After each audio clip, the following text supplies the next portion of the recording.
ഭൂസംരക്ഷണ സമിതിയുടെ അധ്യക്ഷൻ TC വർഗീസ് ചേട്ടൻ, സെക്രട്ടറി ഹരിയേട്ടൻ, ഈ സമരപരിപാടിയുടെ അധ്യക്ഷൻ മുഹമ്മദ് ഗുരുക്കൾ, മറ്റു ഈ ഭൂസംരക്ഷണ സമിതിയുമായിട്ട് സഹകരിച്ച് പ്രവർത്തിക്കുന്ന നല്ലവരായ ഈ പ്രദേശവാസികൾ എല്ലാവർക്കും നമസ്കാരം.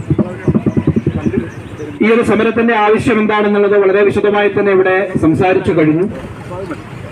അതുകൊണ്ട് വയനാട് കോളനൈസേഷൻ സ്കീമിൽപ്പെട്ട അമ്പലവയൽ ടൗണിലെ ഈ ഭൂമി മാത്രമല്ല, 8 വില്ലേജുകൾ ഉൾപ്പെട്ട മുഴുവൻ ഭൂമിയും കണ്ടെത്തി അത് വിമുക്ത ഭടന്മാർക്ക് കൊടുത്ത ആ ഭൂമി അവരുടെ അനന്തരാവകാശികളായിട്ടുള്ള എല്ലാവരെയും ഒരു പൊതു കമ്മിറ്റിക്ക് കീഴിൽ കൊണ്ടുവന്ന് അവർക്ക് എല്ലാവർക്കും ഉപകാരപ്പെടുന്ന രൂപത്തിൽ ഈ മുഴുവൻ ഭൂമിയും ഉപയോഗിച്ചുകൊണ്ട് മുന്നോട്ട് പോകണം എന്നാണ് ഇതിൽ ആശംസ അറിയിച്ചുകൊണ്ട് എനിക്ക് ആമുഖമായിട്ട് പറയാനുള്ളത്.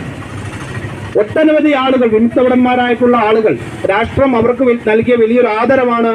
അവർക്ക് വേണ്ടി ജീവിക്കാനും കൃഷി ചെയ്യാനും വേണ്ടി സ്ഥലം കൊടുത്തപ്പോൾ അതിൽ ബാക്കി വന്നിട്ടുള്ള ഭൂമി 8 വില്ലേജുകളിൽ അവരുടെയൊക്കെ കുട്ടികളുടെ കളിസ്ഥലമായിട്ട്, ഹോസ്പിറ്റൽ നിർമ്മിക്കാൻ വേണ്ടിയിട്ട്, അതുപോലെ ശ്മശാനങ്ങൾ ഉണ്ടാക്കാൻ വേണ്ടിയിട്ട്, കൂട്ടുകൃഷി കളങ്ങളായിട്ടൊക്കെ മാറ്റിവെച്ച ഭൂമി ഇന്ന് പല ഭൂമികളും പലരും കയ്യേറിയിരിക്കുകയാണ്.